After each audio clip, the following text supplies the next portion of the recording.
ক্যালকাটা ইউনিভার্সিটির আন্ডারে থার্ড সেমিস্টারে যাদের সোশিওলজি রয়েছে তাদের জন্য আজকে দেখো আমি একটা ফাইনাল সাজেশন তোমাদের জন্য কিন্তু নিয়ে চলে এসেছি।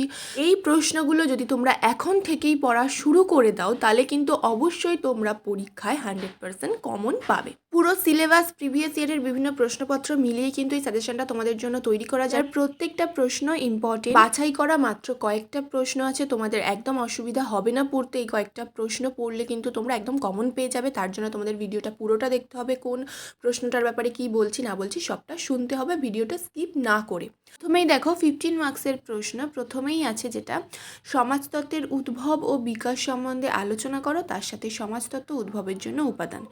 এই প্রশ্নটা কিন্তু ভীষণই ইম্পর্টেন্ট তোমাদের জন্য, প্রতিবারে আসে, এবারেও কিন্তু আসবে, এটা একদমই বাদ দেবে না, ঠিক আছে? এটা কিন্তু অবশ্যই পড়বে। এবার দেখো 2 নম্বরের প্রশ্ন, ইউরোপের জ্ঞানদীপ্তির সংক্ষিপ্ত বিবরণ দাও। এই জ্ঞানদীপ্তিটা কিন্তু তোমাদের 5 মার্কসেও আসতে পারে, আবার 15 মার্কসেও আসতে পারে। এখানে কিন্তু একটা প্রশ্ন পড়লেই তোমাদের দুটো হয়ে গেল। এবার দেখো 3 নম্বর, কার্ল মার্কসের ঐতিহাসিক বস্তুবাদী ধারণাটি ব্যাখ্যা করো এবং দ্বন্দ্বমূলক বস্তুবাদ ব্যাখ্যা করো। দুটো বস্তুবাদের মধ্যে একটা কিন্তু আসবেই, ঐতিহাসিক বস্তুবাদ আসবে, না হলে দ্বন্দ্বমূলক বস্তুবাদ আসবে, আবার দুটোও আসতে পারে, একটা 15-এ একটা 5-এ। 5-এর জন্য কিন্তু দ্বন্দ্বমূলক বস্তুবাদটা বেশি ইম্পর্টেন্ট এবং 15-এর জন্য ঐতিহাসিক বস্তুবাদ। 4 নম্বর দেখো, ম্যাক্স ওয়েবারের সামাজিক ক্রিয়া তত্ত্বটি আলোচনা করো। এটাও কিন্তু তোমাদের জন্য ভীষণ ইম্পর্টেন্ট।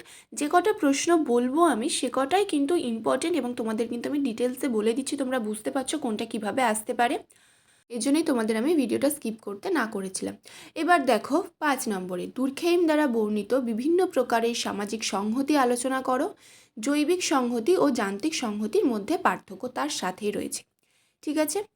এটা কিন্তু এই সংহতিটা তোমাদের আসবে এবং সংহতিটার বিভিন্ন প্রকারও আসতে পারে, বা এরকম যেরকম দেখো পার্থক্য হিসাবে আমি দিয়েছি জৈবিক সংহতি যান্ত্রিক সংহতির মধ্যে পার্থক্য, এইভাবেও কিন্তু আসতে পারে। এবার দেখো 6 নম্বর আছে, কার্ল মার্কসের শ্রেণী সংগ্রাম ধারণাটি বিশ্লেষণ করো, এবং 15 মার্কসের জন্য এটাই ছিল তোমাদের লাস্ট প্রশ্ন। এই 6টা প্রশ্ন পড়লেই কিন্তু এখানে তোমরা 15 মার্কসের কমন পেয়ে যাবে এবং এখান থেকে কিন্তু 2-একটা 5 মার্কসেরও তোমরা কমন পেয়ে যেতে পারো। তার মানে বুঝতেই পারছো এই 6টা প্রশ্ন পড়লে তোমরা 15 মার্কস তো পাচ্ছই, 5-এরও 2টো কমন পেয়ে যাচ্ছ, ঠিক আছে? এবার আমি তোমাদের 5 মার্কসের কী কী প্রশ্ন ইম্পর্টেন্ট বলবো, কিন্তু তার আগে আমি কয়েকটা কথা বলছি, একটু মন দিয়ে শোনো, তাহলে কিন্তু তোমাদেরই পরীক্ষার সময় সুবিধা হবে।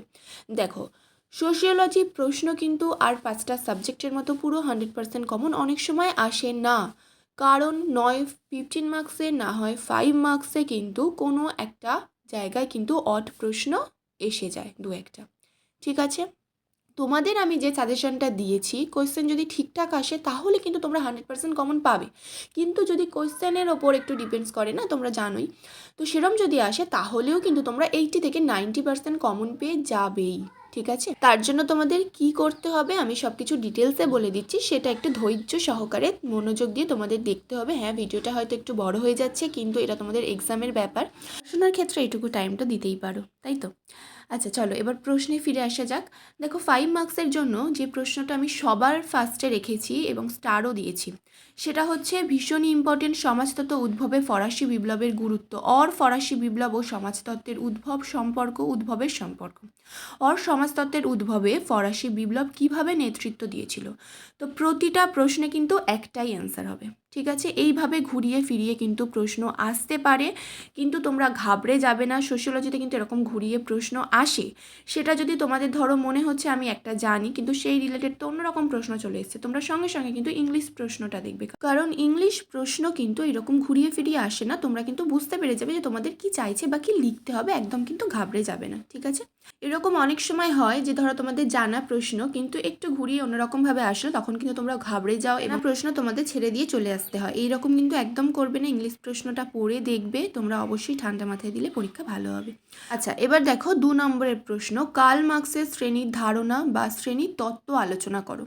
এটাও কিন্তু তোমাদের জন্য ভীষণ ইম্পর্টেন্ট একটা প্রশ্ন, প্রিভিয়াস ইয়ারেও কিন্তু তোমাদের এসেছিল 2021-এ, এবারেও কিন্তু ভীষণ ইম্পর্টেন্ট। এবার 3 নম্বর দেখো, ম্যাক্স ওয়েবারের বর্ণিত কর্তৃত্বের প্রকারগুলি আলোচনা করো, তার সাথেই রয়েছে ওয়েবারের আদর্শ প্রকরণ তত্ত্ব। ওয়েবারের বর্ণিত কর্তৃত্বের প্রকারগুলি আসবে, না হলে ওইবারের আদর্শ প্রকরণ তত্ত্ব আসবে। আবার দুটো একসাথে আসতে পারে।